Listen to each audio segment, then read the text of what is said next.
अस्सलाम वालेकुम व्यूअर्स, मैं हूं फैसल शौकत और आज हम बात करने वाले हैं अम्बेसी के जो इंटरव्यू से मुतल्लिक़ जो क्वेश्चन एंड आंसर्स होते हैं उससे मुतल्लिक़ मैं कुछ सवालात भी लिख लाया हूं और इसके जवाबात भी मैं आपको बताऊंगा कि इसके अच्छे और मुनासिब जवाबात क्या हो सकते हैं। और क्योंकि बहुत सारे स्टूडेंट्स जो हैं वो घबरा जाते हैं या जो भी कह लीजिए उनकी तैयारी नहीं होती, तो वो बहुत सारे बेसिक सवालात को वो गड़मड़ कर देते हैं, या जो समटाइम जेन्युइन जो स्टूडेंट है वो भी सवालात का जवाबात जो हैं वो सही तरीके से नहीं दे पाता, एंड देन फिर उसको वीज़ा हासिल करने में मुश्किलात का सामना करना पड़ता है और इन वर्स्ट सिनेरियो आपका वीज़ा रिजेक्ट भी हो जाता है। तो शुरू करने से पहले आप मेरे चैनल को ज़रूर सब्सक्राइब करें, वीडियो को भी लाइक करें, शेयर भी करें अपने तमाम जितने भी स्टूडेंट्स हैं जानने वाले जो यूके में स्टडी करना चाहते हैं, उनके साथ आप ज़रूर शेयर कीजिएगा। तो चलें शुरू करते हैं अपने पहले सेगमेंट से जो सवालात यूनिवर्सिटी से मुतल्लिक़ हैं उनको।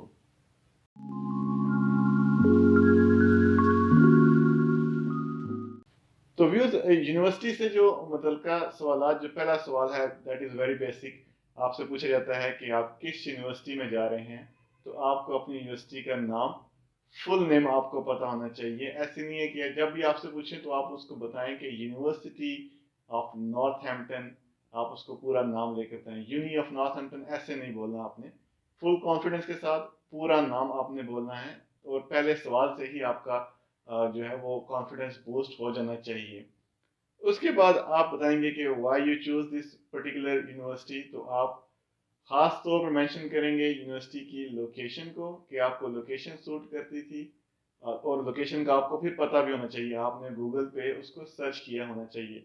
लोकेशन के बारे में आपने बताना है कि मुझे फीस बहुत रीजनेबल लगी थी इसलिए, और उसके साथ साथ मुझे पेमेंट प्लान भी बहुत मुनासिब लगा था, इसलिए मैंने इस पर्टिकुलर यूनिवर्सिटी को चूज़ किया। उसके अलावा आपने बताना है कि यूनिवर्सिटी की और जो खसूसियात हैं, उनकी लाइब्रेरी के बारे में, उनके जो स्टूडेंट सर्विसेज हैं, जो उनकी सोसाइटीज़ हैं, उसके बारे में आपने बताना है कि इस वजह से मैंने इस पर्टिकुलर यूनिवर्सिटी को सिलेक्ट किया है।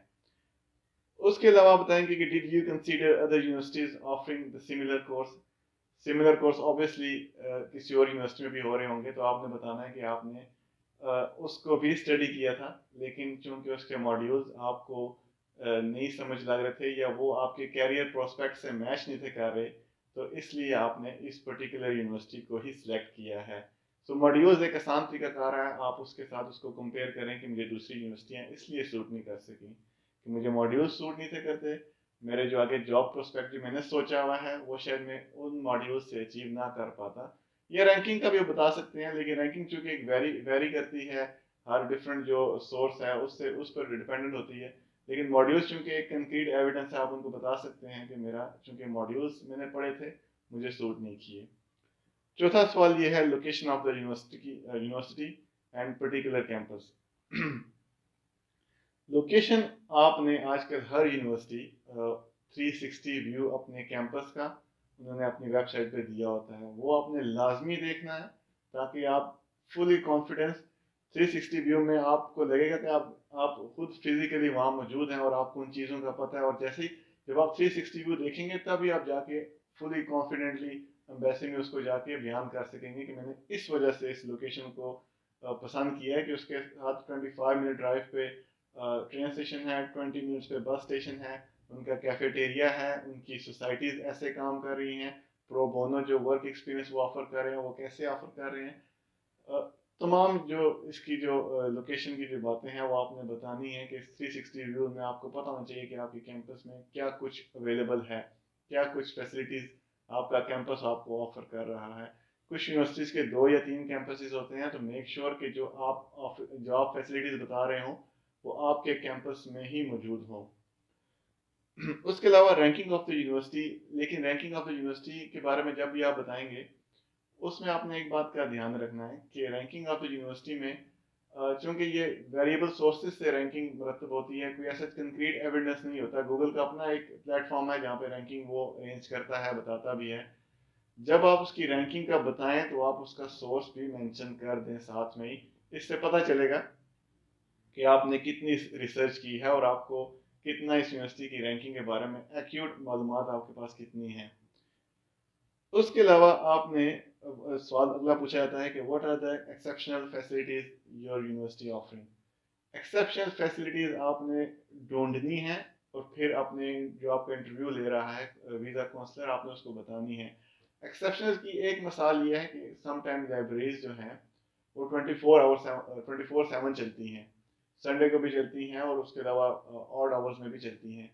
तो ये आप बता सकते हैं कि मैंने इसलिए इस यूनिवर्सिटी को चूज़ किया कि इसमें इस कैंपस की ये एक खासियत है कि ये इसकी लाइब्रेरी 24/7 चलती है। उसके अलावा भी जो आपके जहन में आता है, जो भी एक्सेप्शनल क्वालिटी आती है, आजकल इस बारे में बहुत ज़्यादा पूछा जा रहा है क्योंकि वीज़ा काउंसलर आजकल बहुत इन डेप्थ जाके सवालात कर रहे हैं। सो ये सवाल आपके जितने भी यूनिवर्सिटी से मुतल्लिक़ हैं, ये आपको पता होने चाहिए। तो चलिए शुरू करते हैं आप कोर्सेज को लेकर।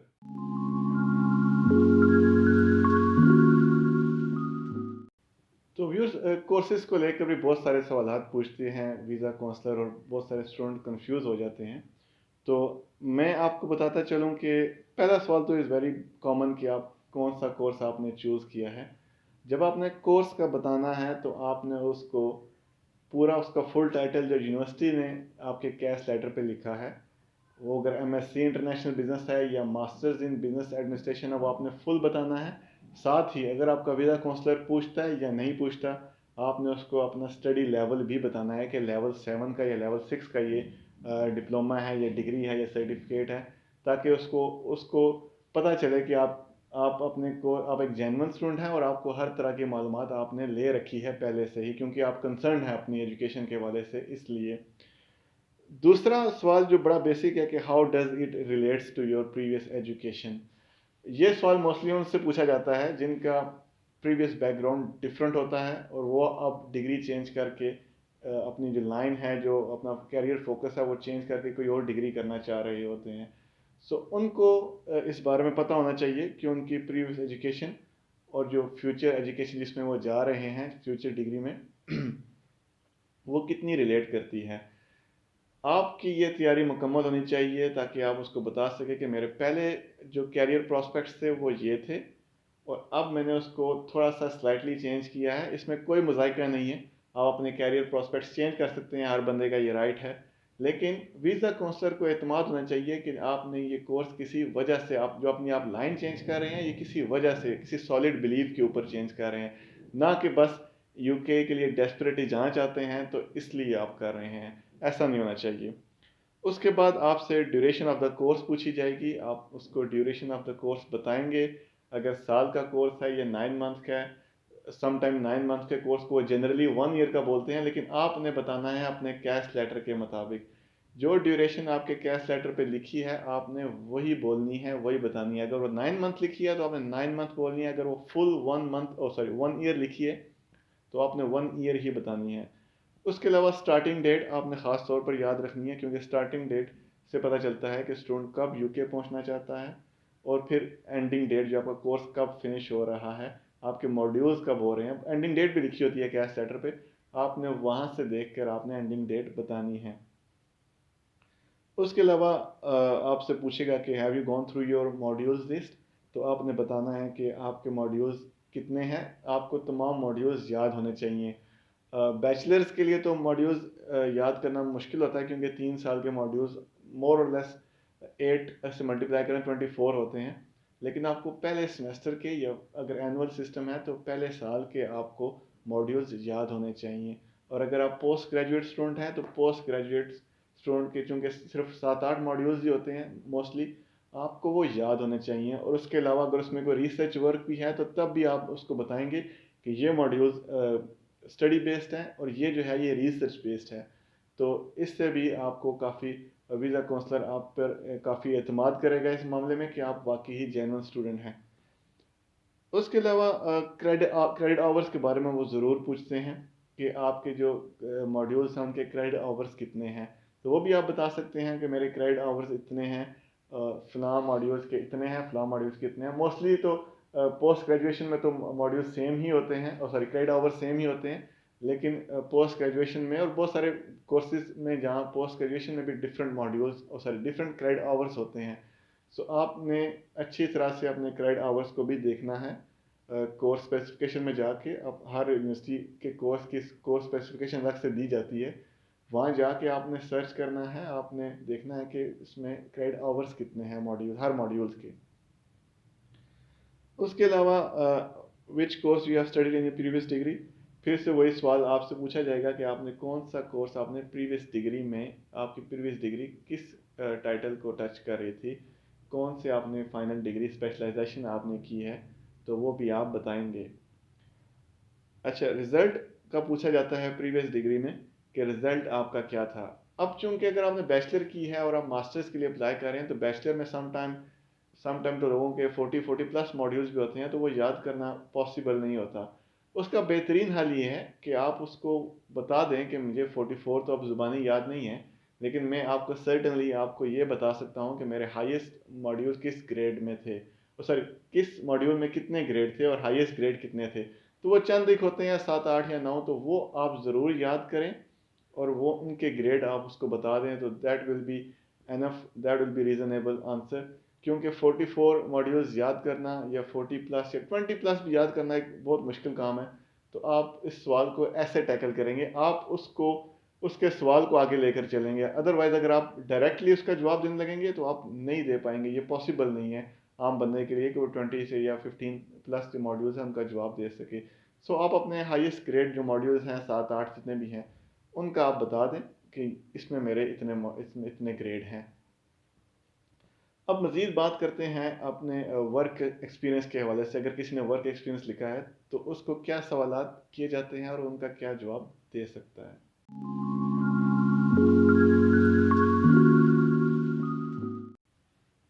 तो व्यूअर्स, वर्क एक्सपीरियंस को लेकर अगर आपने वर्क एक्सपीरियंस शो किया है तो आपका जो मेन सवाल है वो है वे वर यू वर्किंग, आप कहाँ काम कर रहे थे, आप सिटी बताएंगे या कोई रीजन बताएंगे कि मैं यहाँ काम करता रहा हूँ। एंड देन कंपनी नेम आपसे पूछा जाएगा, आप कंपनी नेम बताएंगे।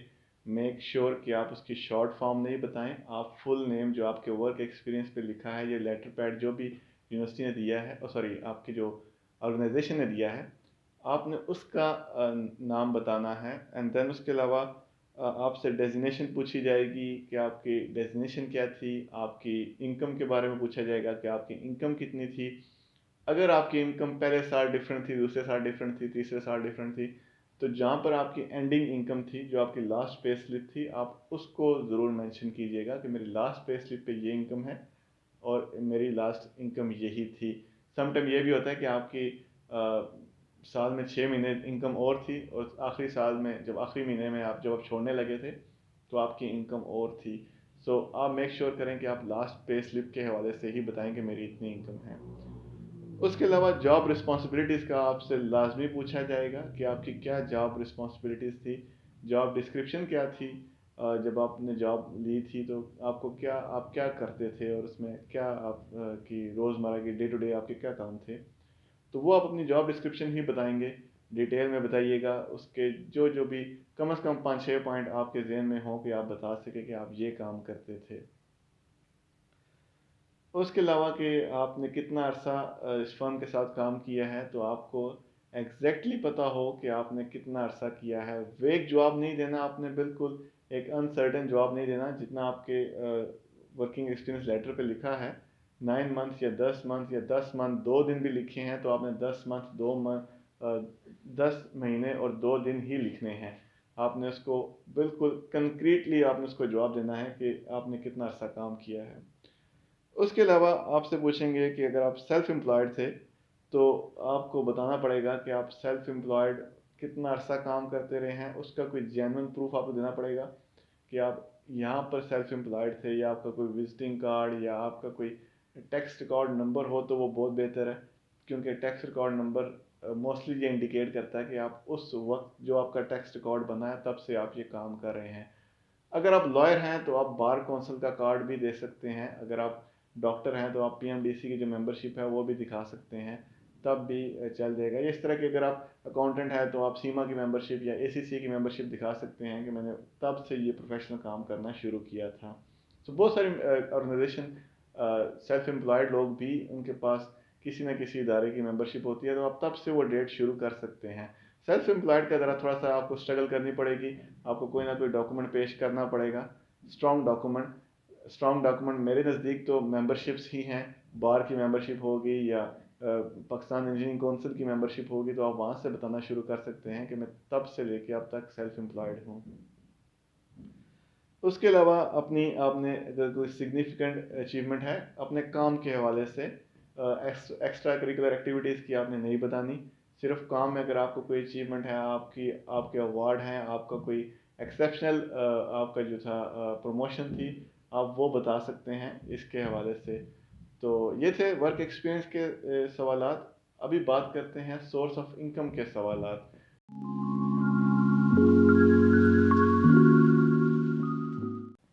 तो बात करते हैं सोर्स ऑफ इनकम के हवाले से। इसमें मैं आपको कुछ और सवालात भी ऐड करूंगा, लेकिन मेन सवालात ये है कि अगर आप इंडिपेंडेंट थे तो आपकी इनकम कितनी थी। ये अगर आपने अपना वर्क एक्सपीरियंस लगाया है साथ, तो जितनी आपकी इनकम थी वो जस्टिफाई होनी चाहिए कि आपने उसमें से सेविंग करके आपने अपनी स्टडी के लिए पैसे इकट्ठे किए हैं। ये जितने भी आपने बैंक स्टेटमेंट शो की है, ये पैसे नज़र आना चाहिए कि आपकी प्रीवियस इनकम से ये मैच करती है, आपकी जितनी भी ये सेविंग्स हैं। अगर ऐसा नहीं है तो फिर आप सच बताएंगे कि आपको आपके पेरेंट्स सपोर्ट कर रहे हैं या आपको कोई और अंकल्स या आंटी सपोर्ट कर रही हैं, तो तब आपके पास जाके ये पैसे आए हैं। लेकिन थोड़ा सा लिंकेज इसका बनना चाहिए। ऐसा नहीं है कि आपकी अपनी पे जो वर्क एक्सपीरियंस से शो हो रही है वो नहायत कम थी, एंड देन फिर आप कहें कि जी मैंने अपनी ही सेविंग से इतने पैसे कमा लिए हैं, तो ये बगैर सेंस नहीं बनाता ये मैटर। तो उसके अलावा आपने अगर आपके आपके पेरेंट्स सपोर्ट कर रहे हैं तो कोई सपोर्टिंग डॉक्यूमेंट, आपके अगर आपके पेरेंट्स के पास पेंशन अमाउंट आ रही है तो आपने उससे बताना है कि ये सोर्स ऑफ इनकम है इनका। और उसके अलावा ज़्यादा डीप नहीं जाना आपने, बस सरसरी सा बताना है, ज़्यादा डीप वो जाएंगे भी नहीं। उसके अलावा आपसे पूछा जाएगा कि अगर आपके पेरेंट्स की कोई रेंटल इनकम है तो उसका आप स्टैम्प पेपर या आपकी जो भी है जो उसके रेंटल एग्रीमेंट है वो लगा सकते हैं आप साथ। अगर आपके पेरेंट हाजिर सर्विस हैं, किसी भी महकमे में जॉब कर रहे हैं या किसी ऑर्गेनाइजेशन में काम कर रहे हैं, तो उसकी इनकम जो पे स्लिप है वो भी आप साथ लगा सकते हैं। उसके अलावा जो तीसरा सवाल आपसे पूछा जाएगा कि आपने कितनी फ़ीस पे की है और कितनी रिमेनिंग है। ये सवाल इसलिए पूछा जाता है कि स्टूडेंट को पता हो कि मैंने कितनी फ़ीस पे कर दी है और मैंने जो रिमेनिंग फ़ीस है वो कब कब पे करनी है। आपने उनको बताना है कि मैंने जो रिमेनिंग फ़ीस है मेरी 2000 मैंने मार्च में पे करनी है, मेरी 3000 अप्रैल में ड्यू होगी मैंने तब पे करनी है, मेरी 2000 जून में ड्यू है मैंने तब पे करनी है। मैंने 3 इंस्टॉलमेंट्स के लिए अप्लाई किया था, मेरी 3 इंस्टॉलमेंट्स हैं, मैंने 3 इंस्टॉलमेंट्स में ही पे करना है। ये तफसील वो सवाल पूछते ही इसलिए हैं कि आप इस तरह की तफसील आप उनको बता सकें। या अगर एक ही इंस्टॉलमेंट है तो आपको पता हो कि जो ड्यू डेट है वो कब है और आपने कब पे करना है। इसके साथ साथ सोर्स ऑफ इनकम से मुतल्लिक़ ये सवाल है कि आपसे पूछ सकते हैं कि आपने फुल फीस आपने पे क्यों नहीं की। तो आप उसको बता सकते हैं कि मेरे लिए लीगली अलाउ नहीं था फुल फीस को पे करना, और रिफ़ंड की मुश्किलात से बचने के लिए भी मैंने यही फ़ैसला किया कि मैं इसको एकदम पे नहीं करूँगा और वहाँ पहुँचते साथ ही मैं यूनिवर्सिटी को पे कर दूँगा। ऐसी इंटेंशंस नहीं दिखानी कि मैं वहाँ जाके कैंपस चेंज करूँगा या मैं कैंपस को देखूँगा, अगर मैं यूनिवर्सिटी पसंद ना आई तो फिर मैं नहीं पे करूँगा। ऐसी इंटेंशंस नहीं शो करनी। सिर्फ आपने फाइनेंशियल जो प्रॉब्लम्स हैं उनका जिक्र करना है कि मैं चूँकि इकट्ठे नहीं था बेचना चाह रहा या बेच नहीं था सकता, इसलिए मैंने फुल फीस पे नहीं की। या दूसरी बात ये कि मैं रिफ़ंड के मामले में थोड़ा कंसर्न था। यूनिवर्सिटीज़ की पॉलिसी मुझ तक नहीं थी पहुंची, मैं नहीं था पढ़ सका, तो मैंने रिफ़ंड के लिए सोचा कि मुझे बेहतर है कि थोड़ी अमाउंट ही मैं अपनी ब्लॉक करूं फिल वक्त। सो ये एक मुनासिब आंसर है। उसके अलावा अकोमोडेशन से मुतल्लिक़ एक सवाल किया जाता है कि आप अकोमोडेशन कहाँ रखेंगे। बहुत सारे लोग इसमें ज़िक्र कर देते हैं कि मैं अपने कज़न के पास, अपने फैमिली मेम्बर के पास अकोमोडेशन भी रखूँगा और मैं उसको पे भी करूँगा। तो ये वीज़ा काउंसलर को बात खटकती है, ये उनके लिए डाइजेस्ट करना बहुत मुश्किल हो जाता है। सो आप अपने कज़न का, अपने अपने जो एक्सटेंडेड फैमिली है उसका ज़िक्र नहीं कीजिएगा। हाँ, अगर आपके मदर फादर स्पाउस या भाई बहन में से कोई है उसका आप ज़िक्र कर सकते हैं, लेकिन तब भी आपने अपना फोकस पॉइंट यही रखना है कि मैं यूनिवर्सिटी के पास रहूँगा। वो आपसे पूछ सकता है कि आप अपने बहन भाइयों के साथ तो नहीं रहेंगे, आप उनको बता दीजिएगा कि नहीं, और मैं, क्योंकि मेरी यूनिवर्सिटी और उससे फासला काफ़ी है और वो कंफर्टेबल भी नहीं है और मेरी स्टडी डिस्टर्ब होगी, तो इसलिए मैं किसी स्टूडेंट अकोमोडेशन में या सेपरेट अकोमोडेशन में ही रहूँगा। ये बात उनको थोड़ी सी सेटिस्फाइंग लगती है और ये आंसर ही आपको अकोमोडेशन को देख के लगना चाहिए। एक्सटेंडेड फैमिली का बिल्कुल जिक्र नहीं करना चाहिए, ना आपका उससे वीज़ा डिस्टर्ब होता है, ना ये झूठ में शामिल होता है।